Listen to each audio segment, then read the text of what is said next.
આપણે રિઝનિંગમાં છે ને ક્રમ કસોટીના પ્રેક્ટિસ માટેના એક્ઝામ્પલો જોયા. આજે હવે દિશા અને અંતર છે ને એના આપણે એક્ઝામ્પલ જોઈશું. તો સૌથી પહેલાં આપણે થોડા એના કોન્સેપ્ટ છે એ પણ હું તમને બતાવીશ, જેથી કરીને મે બી તમે પ્રેક્ટિસ માટે જ છે આ વિડીયો. જો કે તમારી પાસે જે કોન્સેપ્ટ હોય ને એની કરતાં શોર્ટ કોન્સેપ્ટ હશે તો તમે એ પણ યાદ રાખી શકો. જેમ કે દિશા બધાને ખબર છે, ઉત્તર, દક્ષિણ, પૂર્વ, પશ્ચિમ, વાયવ્ય, ઈશાન, અગ્નિ, નૈઋત્ય. તો આ દિશાઓ બહુ ભૂલી જવાય એના માટે એક ખાલી શોર્ટકટ છે કે વાઇન શબ્દ તમને સાંભળેલો છે તો વા ઈ ન એમ થાય, પણ આપણે શું કરવાનું? વા ઈ ન, વા ઈ ન, આપણે એવી રીતે બોલવાનું વા ઈ અન, વા ઈ અન એટલે કે વાઇન. વાઇનનું આપણે શું કરી નાખવાનું? વા ઈ અન. તો વા ઈ અન, તો આવી રીતે લખો પછી યાદ આવી જાય કે વા એટલે વાયવ્ય, ઈ એટલે ઈશાન, અ એટલે અગ્નિ, ન એટલે નૈઋત્ય. કોઈ દી નહીં ભૂલાય કઈ જગ્યાએ કયું આવે. તમને જ્યારે પણ એમ કહે ને જમણી બાજુ, એટલે તમે જમણી બાજુ કહેશે ને તમે 90 ડિગ્રી ફરતા હશો, એટલે તમે ઉત્તરમાંથી પૂર્વમાં જશો. ડાબી બાજુ કહેશે તો ઉત્તરમાંથી દક્ષિણમાં જશો. પણ જ્યારે તમને 45 ડિગ્રી કહેશે ને ત્યારે તમે અહીંયા અડધે આવીને ઊભા રહીશો, એટલે ઉત્તરમાંથી તમે છે ને ઈશાન બાજુ અથવા ઉત્તર પૂર્વ બાજુ જવા મળશો. તો આવો કોન્સેપ્ટ છે. પછી જમણી બાજુ કહે તો જેમ કે ઉત્તરથી તમે જમણી બાજુ કહે, રાઈટ સાઈડ કહે અથવા ક્લોકવાઇઝ કહે તો પૂર્વમાં થશે. પૂર્વમાંથી તમને જમણી બાજુ કહે અથવા ક્લોકવાઇઝ કહે અથવા રાઈટ સાઈડ કહે તો દક્ષિણ થશે. દક્ષિણમાંથી તમને જમણી બાજુ કહે, તમે દક્ષિણ દિશામાં જઈ રહ્યા છો, તમને જમણી બાજુ કહે ક્લોકવાઇઝ કહે, રાઈટ સાઈડ કહે તો પશ્ચિમ થશે. અને પશ્ચિમમાંથી તમને જમણી બાજુ કહે ક્લોકવાઇઝ કહે તો ઉત્તર થશે. તો આ કોન્સેપ્ટ છે. જમણી બાજુ કહે ઘડિયાળના કાંટાની દિશામાં કહે, ક્લોકવાઇઝ કહે, રાઈટ સાઈડ કહે, બધું એક જ થશે. ડાબી બાજુનો એ રીતનો કોન્સેપ્ટ છે. તમે છે ને યાદ રાખજો, અહીંયા આપણે એટલું બધું કંઈ જાણવા જેવું છે ને, પણ એક નિયમ છે કે તમને છે ને રૂલ એક એવું કહે છે કે અંતર આપેલ નથી, તમને અંતર આપેલું જ નથી. દાખલામાં જમણી, ડાબી, 45, જમણી, ડાબીને એવું આપેલું છે ને, તો તમારે એકવાર જમણી, બીજી એકવાર ડાબી ઉડાડી દેવાનું, એકવાર જમણી, એકવાર ડાબી ઉડાડી દેવાનું. એ જમણું ડાબું ઉડે. તમને જ્યારે દાખલામાં અંતર ન દેખાય, તમને ક્યાંય પણ અંતર ન દેખાય તો તમારે ડાયરેક્ટલી શું કરવાનું? ડાબું જમણું ઉડાડી દેવાનું. તમારે આકૃતિ દોરવાની જરૂરત જ નહીં પડે. ક્યારે? જ્યારે તમને અંતર આપેલ નથી ત્યારે. જો આમાં શું લખ્યું કે છે ને મારું મુખ પૂર્વ દિશામાં છે, હું એકવાર જમણી બાજુ જાઉં, બીજી વાર જમણી બાજુ જાઉં, તો અહીંયા તો જમણી ડાબું નથી, તો આપણે શું કરવું કે 2 વાર જમણું કરી નાખી. તો શું કરવાનું? એકવાર જમણું કરવી તો એક ઓલું થાય, પણ 2 વાર જમણું થાય ને તો વિરુદ્ધ દિશા આવી જશે. જેમ કે પૂર્વ છે તો જવાબ આવી જશે પશ્ચિમ. એવી જ રીતે 2 વાર ડાબું કરવાનું થાય તો પણ શું થઈ જાય? પશ્ચિમ થઈ જાય. તો જો 2 વાર ડાબું ક્યાંય, 2 વાર જમણું ક્યાંય અંતર ન આપેલું હોય તો જે દિશા આપેલી હોય ને એની વિરુદ્ધ દિશા આવશે. જેમ કે ઉત્તરમાં મોઢું હોય ને તમે 2 વાર જમણી બાજુ વળો તો તમારું મોઢું દક્ષિણમાં વહી જાય. તમારું ઉત્તરમાં મોઢું હોય ને તમે 2 વાર ડાબી બાજુ વળો ને તો તમારું મોઢું ક્યાં વહી જાય? દક્ષિણમાં વહી જાય. તો આ રૂલ્સ લાગે આપણે, પણ આ બધું ખબર હોય ને તો દાખલા સેકન્ડોમાં ગણાય. પછી રૂલ બીજો કે 2 વાર લેફ્ટ, જો અહીંયા જેવું થઈ ગયું. આ રૂલ મેં તમને સમજ્યા ને આ બીજો રૂલ છે. પહેલો રૂલનું આપણે પહેલાં સમજીએ. તો અંતર આપેલ નથી તો શું કરવાનું? લેફ્ટ રાઈટ ઉડે. જેમ કે ઉત્તરમાં મુખ છે, જમણી ડાબી બાજુ જાય તો જવાબ શું આવશે? ઉત્તર જ આવે. જમણી ડાબી ઉડી ગયો. હવે આપણે બીજો રૂલ જોયો કે 2 લેફ્ટ 2 રાઈટ ઓપોઝિટ. 2 વાર જમણી બાજુ જાઓ, 2 વાર ડાબી બાજુ જાઓ, તમારો જવાબ શું આવશે? વિરુદ્ધ દિશા આવશે. જેમ કે ઉત્તર હોય તો દક્ષિણ આવશે, દક્ષિણ હોય તો ઉત્તર આવશે, પૂર્વ હોય તો પશ્ચિમ આવશે, પશ્ચિમ હોય તો પૂર્વ આવશે, વાયવ્ય હોય તો અગ્નિ આવશે, અગ્નિ હોય તો વાયવ્ય આવશે. એટલે કે તમે 2 વાર લેફ્ટ જાઓ, 2 વાર રાઈટ જાઓ. આ ક્યારે? જ્યારે તમને અંતર ન આપેલું હોય. ડિગ્રીમાં એનું આપ્યું હોય કે કિલોમીટરમાં એનું આપ્યું હોય. ડાયરેક્ટ લખ્યું હોય કે એકવાર જમણી બાજુ, એકવાર ડાબી બાજુ, તમારે ઉડાડી દેવાનું. 2 વાર એક જમણી 2 વાર આપેલું હોય તમારે શું કરવાનું? વિરુદ્ધ કરી નાખવાનું. ડાબી 2 વાર આપેલું હોય તમારે શું કરી નાખવાનું? વિરુદ્ધ કરી નાખવાનું. તો આ બીજો નિયમ છે. પછી ત્રીજો નિયમ છે કે મુખ કઈ દિશામાં છે જાઓ દો. 3 વાર તમને એમ કહે કે જમણી બાજુ જવાનું તો તમારે શું કરવાનું ખબર? એકવાર ડાબી બાજુ વહી જવાનું. જેમ કે તમે જમણી બાજુ 3 વાર કહે એની કરતાં એકવાર ડાબી બાજુ વહી જવાનું. તો આ ત્રીજો નિયમ એવું કહે છે કે 3 વાર જમણી બાજુ જવું એની કરતાં એકવાર ડાબી બાજુ વહી જવું, અને 3 વાર ડાબી બાજુ જવું એની કરતાં એકવાર જમણી બાજુ વહી જવું. એટલે તમારો દાખલો તરત જ ગણાય જાય. જેમ કે તમારું મોઢું દક્ષિણમાં છે તો તમે દક્ષિણમાંથી એકવાર જમણી બાજુ જાઓ, પહેલી વાર જમણી બાજુ જાઓ દક્ષિણમાંથી તો તમારો જવાબ શું આવે? પશ્ચિમ આવે. બીજી વાર જાઓ તો શું આવે? ઉત્તર આવે. અને ત્રીજી વાર જાઓ તો શું આવે? પૂર્વ આવે. પણ આવું નહીં કરવાનું. તમારે શું કરવાનું? 3 વાર જમણી બાજુ જવાની જગ્યાએ એકવાર ડાબી બાજુ જાઓ દક્ષિણમાંથી, તો દક્ષિણમાંથી એકવાર ડાબી બાજુ જાઓ એટલે પાછા ફરો એટલે શું આવી જાય? તમારો જવાબ પૂર્વ આવી જાય. એવી જ રીતે તમે જમણી બાજુમાં પણ કરી શકો. ડાબી બાજુ હોય તો 3 વાર તો એકવાર જમણી બાજુ વયા જાઓ. તો પહેલો રૂલ આપણે શું જોયો કે ડાબું જમણું ઉડે. ક્યારે? જ્યારે અંતર ન આપેલું હોય ત્યારે. ડિગ્રીમાં ન હોય, કિલોમીટરમાં ન હોય. બીજો નિયમ શું જોયો કે 2 વાર લેફ્ટ સાઈડ, રાઈટ સાઈડ. આ બધું ક્યારે? જ્યારે અંતર ન આપેલું હોય.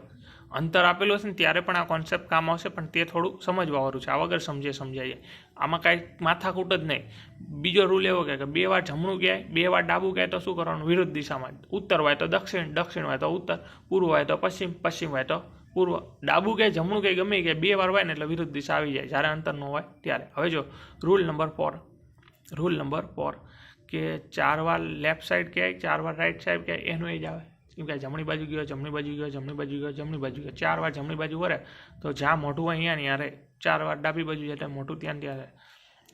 હવે અમુક વાર આવી રીતે આપી દે કે 330 વાર લેફ્ટ વાર જાય તો મુખ કઈ બાજુ આવે? તો શું આપણે 303 વાર મોઢું ફેરવવાનું? ના ભાઈ ના. 330ને શું કરવાનું? આપણે 330ને 4 વાર ભાગી દેવાના અને શેષ જે આવે એ કરવાનું. તો શેષ આપણી 2 આવી તો 2 વાર આપણે શું કરવાનું? Left side. હવે 2 વાર લેફ્ટ સાઈડ કરું પશ્ચિમથી એટલે પશ્ચિમનું પૂર્વ ઓપોઝિટ કરી નાખો. એવી રીતે લખ્યું કે મુખ 5 વાર તો શું આપણે 5 વાર ફેરવવાનું? ના ભાઈ ના. 5માંથી 4 તો કાઢી જ જાય એટલે વધ્યો 1. ભાગાકાર કરવાની અહીંયા જરૂર નથી, મોઢે થઈ જાય. એટલા માટે એકવાર શું આવ્યું આપણો જવાબ? લેફ્ટ આવ્યો. તો એકવાર લેફ્ટ પશ્ચિમ દિશામાંથી એકવાર ડાબી બાજુ જાય તો શું આવે? દક્ષિણ દિશા આવે. એવી જ રીતે તમને એમ કીધું કે 5 વાર જમણી બાજુ જવાનું હોય તો આપણે શું 5 વાર જમણી બાજુ જવાનું? ના ભાઈ ના. આપણે 4 વડે ભાગી નાખવાના. શેષ વધે 1 તો 1 વધે શેષ તો આપણે શું કરવાનું?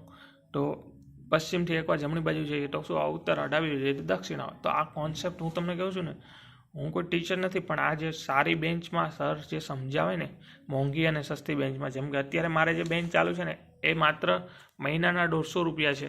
અને તે વખતે જે મેં આ બેન્ચ મેં જે 2024માં લીધી હતી ને જે એ બેન્ચ મારી છે ને ઓનલાઈન બેન્ચ હતી તો પણ 10,000 હતા. આજથી 3 વર્ષ પહેલાં મેં 2023માં લીધી હતી એન્ડિંગમાં. અને મેં રિઝનિંગ ને મેથ જ એમાંથી કર્યું હતું, બાકી સબ્જેક્ટ મેં કર્યા નહોતા. તો આ તમને એ મોંઘી બેન્ચના જે સરે સમજાવ્યું છે હું તમને સમજાવવાની કોશિશ કરું છું. એટલા માટે હવે મારે મેથના રિઝનિંગ માટે કોઈની પાસે જવું પડે એવું છે નહીં. બાકી બીજા વિષયો માટે હું તૈયારી કરું છું. કોઈ પણ શાંતિ નહીં યાર ક્યાં વહી ગયું? ક્યાં હતો હું? હા, તો મુખ આપણે જોતા હતા 5 વાર. હવે જો મુખ દક્ષિણમાં છે, આ 559 વાર લેફ્ટ તો શું આપણે 559 વાર કરવાના? ના ભાઈ ના. 559 ભાગ્યા 4 કરવાના. શેષ આપણી વધે 3. હવે તમે 3 વાર ડાબી બાજુ જાઓ એની કરતાં 1 વાર જમણી બાજુ વયા જાઓ તો દક્ષિણથી 1 વાર જમણી બાજુ જાઓ. દક્ષિણથી 1 વાર જમણી બાજુ જાઓ તો શું જવાબ આવે? પશ્ચિમ. તો અહીંયા આપણા ઓલમોસ્ટ કોન્સેપ્ટ પૂરા થઈ ગયા છે. હવે તમને હું દાખલા છે ને અત્યારે ને નેક્સ્ટ વિડીયોમાં આપીશ. આમાં ખાલી કોન્સેપ્ટ છે તો આમાં હજી 2 કોન્સેપ્ટ બાકી રહ્યા છે. એ કોન્સેપ્ટ હું તમને બતાવી દઉં જેથી કરીને તમને યાદ રહે. તમને જ્યારે પણ પાયથાગોરસનો પ્રમેય આપે ને તો તમારે મેન તો 3નો ઘડિયા ઉપરથી ખબર પડી જાય કે 3નો ઘડિયો હાલતો હશે અને તમારો જવાબ આમાંથી આવશે 5, 10, 15, 20. 3ના ગુણકમાં છે. કાં તમને છે ને 2 ખૂણા આપ્યા છે 3નો 4નો તો તમારો જવાબ 5 આવશે. 6, 8નો હોય તો જો 3 એકા 3, 4 એકા 4, 5 એકા 5 તો તમારો જવાબ 5 આવશે. એવી રીતે 3 દુ 6, 4 દુ 8 તો અહીંયા 5 દુ 10 આવશે. એવી રીતે 3 તરી 9, 4 તરી 12 તો અહીંયા 5 તરી 15 જવાબ તમારો આવશે. 3 ચોક 12, 4 ચોકો 16 ને 4 પંચું 20. આ જેને કોન્સેપ્ટ બધું ક્લિયર છે ને એને ખબર પડશે. બાકી કોઈ તૈયારી ચાલુ કરશે ને તો એના માટે આ વિડીયો નથી. જે લોકોએ તૈયારી કરેલી છે, જેને ફાવે છે આ બધા દાખલા ગણતા, એમને સ્પીડ કઈ રીતે વધે એને માટે છે. તો તમને 4 તો આ યાદ રહી જાય કે 3નો ઘડિયો 4 સુધી, 4નો ઘડિયો 4 સુધી, 5નો ઘડિયો 4 સુધી. આમાંથી કોઈ ખૂણા પૂછે તો કાં તો તમારે જો 10, 5, 10, 15 આવે એકાના ઉપર ડિપેન્ડ કરે આગલા બે ઉપર. જો 3, 4નો ખૂણો હોય તો તમારો 5 આવે. 6, 8નો ખૂણો હોય તો તમારો 10 આવે. 9, 12નો ખૂણો હોય તો તમારો 15 આવે. 12, 16નો હોય તો તમારો 20 આવે. આ ગોખવાનું છે જ ને. આ બેઠું છે કે તમને ઘડી આવડે 3 દુ 6, 3 તો 9, 3 ચોક 12. તો આનો ઘડિયો જ્યાં સુધી 3નો 4નો હોય ત્યાં સુધી આપણે 5નો ઘડિયો લઈ જવાનો અને તે જવાબ આપણો આવી જશે. આપણે કાંઈ ઓલું આવું નથી કરવાનું AB² + BC² = AC². આવું કરવાની જરૂર નહીં પડે. જ્યારે તમને જવાબ 3, 4 દેખાય તો તમારે 5 મૂકી દેવાનું. 6 અને 8 દેખાય તો તમને યાદ આવે કે 3 દુ 6 થાય, 4 દુ 8 થાય તો 5 દુ 10 થવાનું. તમને 12 અને 16 દેખાય તો તમને ખબર પડી જાય કે 3 ચોક 12 થાય, ચોકો 16 થાય તો 4 પંચું 20 થવાના. પણ અહીંયા 2 વસ્તુ એવી છે જે તમે યાદ રાખી શકો. એ પણ હાવ સિમ્પલ છે કે તમને 6 અને 8 દેખાય તો તમારે 10 મૂકી દેવાના. શું મૂકી દેવાના? 6 અને નહીં સોરી કયું દેખાય? તમને 5 અને 12 દેખાય ને તો તમારે 13 મૂકી દેવાનું. તમને 5 અને 12 દેખાય તો તમારે 13 મૂકી દેવાનું. તમને 7 અને 24 દેખાય તો તમારે 25 મૂકી દેવાનું. આ તમારે ગોખી જ નાખવાનું છે. ત્યાં AB² ને એવું કરવા બેસવાનું નથી. તમને બધું કોન્સેપ્ટ ક્લિયર હોય તો અહીંયા ખબર છે કે કર્ણનું માપ કોઈ દિવસ બાજુઓ કરતાં નાનું ન હોય. તો અહીંયા એક્ઝામ્પલ ઘણા બધા છે, હું બધા એક્ઝામ્પલ તમારા માટે લાવીશ. અત્યારે હું તમને કોન્સેપ્ટવાળું કહું છું. જે કોન્સેપ્ટ છે તો જો ઉત્તરમાં 10 કિલોમીટર પછી દક્ષિણમાં 10 કિલોમીટર ચાલ્યો, તો સમજો તમે કોઈ વ્યક્તિ આમ ઉત્તરમાં 10 કિલોમીટર ચાલે પછી પાછો દક્ષિણમાં 10 કિલોમીટર, તો ક્યાં જાય? જ્યાં હતા અહીંયા ઘરેના ઘરે ગરબો ફરીને પાછો આવ્યો. તો અહીંયા જો સ્થળાંતર 0 થશે, પણ કુલ અંતર પૂછે તો તમારે કુલ અંતર કેટલું લખવાનું છે? 20 કિલોમીટર. કુલ અંતર કોઈ દિવસ શૂન્ય ન થાય, બસ સ્થળાંતર 0 થાય. જો અહીંયા જોઈ લો તમે, આ 10 ઉત્તરમાં ગયો, 10 દક્ષિણમાં ગયો, તો અહીંયા પાછો ઘરે ગરબો આવ્યો તો 0, પણ ટોટલ અંતર તો એને 20 કિલોમીટર કાપ્યું. ગાડીમાં તો બતાવો ને કે 20 કિલોમીટર ચાલ્યું, ગાડી ભલે ત્યાં આવીને ઊભી રહી જાય. તો અહીંયા ઓલમોસ્ટ હજી એક ખાલી છે ને સૂર્યની વાળા છે. તો જો પડછાયાવાળા દાખલા છે ને એમાં બહુ બધાને કન્ફ્યુઝન થતું હોય. સાવ એટલે સાવ સિમ્પલ હોય ને તો પડછાયાવાળા દાખલા તમારે શું યાદ રાખવાનું કે પહેલાં તો શબ્દ યાદ રાખવાનો કે સૂર્યોદય. સૂર્યોદય ક્યાં થાય? પૂર્વમાં થાય. સૂર્યનો ઉદય થાય પૂર્વમાં. તો જ્યારે સૂર્યનો ઉદય પૂર્વમાં થાય ને તો તમારે યાદ રાખવાનું કે બે વ્યક્તિઓ છે ને સામે સામે મોઢું રાખીને ઊભા હશે. કેવી રીતે? સામે સામે. એકનું મોઢું છે ને આમ હશે, એટલે આનું મોઢું કઈ બાજુ છે? ઉત્તર બાજુ છે, અને આનું મોઢું દક્ષિણ બાજુ છે. અથવા આ બંને ચાલીને આવી રહ્યા છે એવું કાંક હશે. તો આ બંનેનું મોઢું સામે છે. તો આમાં તમારે શું વિચારવાનું કે જો આ બંનેનું મોઢું સામે છે, તો અહીંયા તો કોઈ દી આનો પડછાયો નહીં પડે. અહીંયા કોઈ દી પડછાયો પડશે ને પડછાયો પડશે આ બાજુ. ક્યાં? પશ્ચિમ બાજુ. અહીંયા પડશે પડછાયો. તો હવે ઓબ્વિયસલી વાત છે, જેનું મોઢું છે ને ઉત્તર બાજુ હશે, આ બંને સામે બેઠેલા છે, તો જેનું મોઢું ઉત્તર દિશામાં છે એની કઈ બાજુ પડશે? ડાબી બાજુ પડશે. અને જેનું મોઢું દક્ષિણમાં છે એની કઈ બાજુ પડશે? જમણી બાજુ પડશે. તો તમને પૂછે કે એ અને બી બંને છે ને સામે મોઢું રાખીને બેઠા છે, અને સૂર્યનો ઉદય એટલે કે સૂર્યોદયના સમયે એ અને બી સામે મોઢું રાખીને બેઠા છે. જો બીની જમણી બાજુ એનો પડછાયો પડે છે, તો બીનું મોઢું કઈ બાજુ? તો જો અહીંયા જો સૂર્ય છે, આ એ અને બી સામે મોઢું બેઠીને બેઠા છે, અને આ બી છે ને બે એની જમણી બાજુ. તમને એનો કે બીનો કે એ તમારે જોવાને પડછાયો કોની બાજુ પડ્યો? બીની જમણી બાજુ. તો અહીંયા જો બીની જમણી બાજુ પડ્યો, તો બીનું મોઢું ક્યારે જમણી બાજુ પડ્યો? જ્યારે બીનું મોઢું દક્ષિણમાં હોય. બીની જમણી બાજુ બીનોય પડછાયો પડશે ને એનોય પડશે. એમાં એવી જ રીતે એની ડાબી બાજુ કોનો પડશે? તો એની ડાબી બાજુ એનોય પડશે ને બીનોય પડશે. તો તમારે અહીંયા પડછાયો કોનો પડે એ નહીં જોવાનું, પડછાયો કોની ઉપર પડે છે. તો એની ડાબી બાજુ પડે તો એનું મુખ આપણે મળી જાય. અને એમ પૂછે કે બી કઈ દિશામાંથી આવતો હશે, તો બી આવતો હશે ઉત્તર દિશામાંથી. આમ ઉત્તર દિશામાંથી આવતો હશે, પણ એ જતો ક્યાં હશે? એનું મોઢું ક્યાં હશે? દક્ષિણ દિશામાં હશે. એવી જ રીતે પશ્ચિમમાં ગયા તો પશ્ચિમમાંથી જ્યારે આવશે ને ત્યારે જે વ્યક્તિનું મોઢું દક્ષિણમાં હશે ને એની અહીંયા આપણે જોયું હતું કે રાઈટ સાઈડ એટલે કે જમણી બાજુ પડછાયો પડે. તો અહીંયા છે એનો ડાબી બાજુ પડછાયો પડશે, અને જેનું મોઢું ઉત્તરમાં છે એની જમણી બાજુ પડછાયો પડવા મળશે. જો અહીંયા તમે દેખો, અહીંયા બી ઊભો છે, અહીંયા સૂર્ય આવે છે, તો સૂર્યનો પડછાયો એનો બીનો પડછાયો કે એનો પડછાયો આ બાજુ નહીં પડે, અહીંયા જ પડશે. તો જો આ બીની જમણી બાજુ બીનો પણ પડછાયો પડે, બીની જમણી બાજુ એનો પણ પડછાયો પડે, એની ડાબી બાજુ એનો પડછાયો પડે, અને એની એની જમણી બાજુ એનો પણ પડછાયો પડે, અને એની જમણી બાજુ બીનો પણ પડછાયો પડે. આ વસ્તુ તમે સમજો કે મુખ કઈ બાજુ છે અને સૂર્ય કઈ બાજુ છે એની ઉપરથી ખબર પડે. જો સૂર્ય પશ્ચિમમાં હોય તો હંમેશા પડછાયો આ બાજુ પડશે, અહીંયા તો કોઈ દી પડશે ને. તો જેનું મોઢું છે ને ઉત્તર દિશામાં છે એની જમણી બાજુ પડશે, અને જેનું મોઢું દક્ષિણ દિશામાં છે એની ડાબી બાજુ પડશે. તો બીની ડાબી બાજુ પડછાયો પડશે, અને બી કઈ દિશામાંથી આવી રહ્યો છે? તો ઉત્તર દિશામાંથી. તો આવી રીતના કોન્સેપ્ટ છે, બહુ સિમ્પલ છે, પણ તમે છે ને જોયું હશે. પછી છે ને સામે ઊભા હોય. એક વસ્તુ એવું થાય કે જો હવે કેવું થશે ખબર?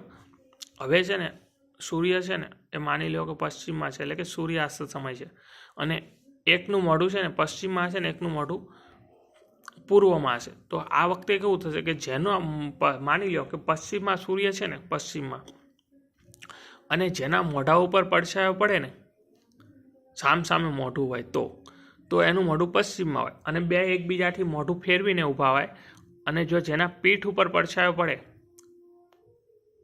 એનું મોઢું ક્યાં હોય? પૂર્વમાં હોય. આ વસ્તુ તમને એટલું સિમ્પલી ન સમજાવે, આની માટે અરાઉન્ડ 5-6 મિનિટ ને પણ 10-15 મિનિટ કરી જાય આ સમજાવવા. પણ કોઈને ફાવતું હોય ને એના માટે આ થોડું શોર્ટકટ થઈ જશે. તો અહીંયા એ હતું.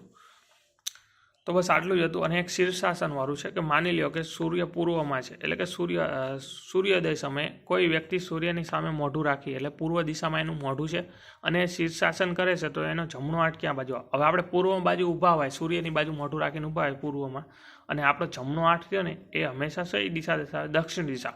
પણ જ્યારે આપણે શું કહીએ શવાસન કરીએ, શીર્ષાસન કરીએ, શીર્ષાસન કરીએ તો આપણું ઊંધા થઈ જાય, એટલે આપણો જમણો હાથ થયો ને એ કઈ બાજુ વયો જશે? ઉત્તર દિશા બાજુ વયો જશે. તો બસ આ કોન્સેપ્ટ હતા થોડા ઘણા, મે બી તમને હેલ્પ થાય એવા છે.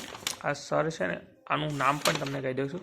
તમારે જો આવી રીતે કોન્સેપ્ટ સમજવાય ને તો તમારે યુટ્યુબમાં લખવાનું છે રવિ સર, એમને જ્ઞાન એકેડમીમાં છે.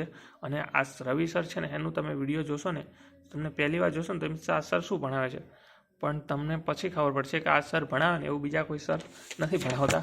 એટલા માટે જો હું એમની પાસે ભણીને તમને આવી રીતે સમજાવી શકતો હતા, તમે એમના વિડીયો તમારે પણ 2-3 વાર જોવા પડશે.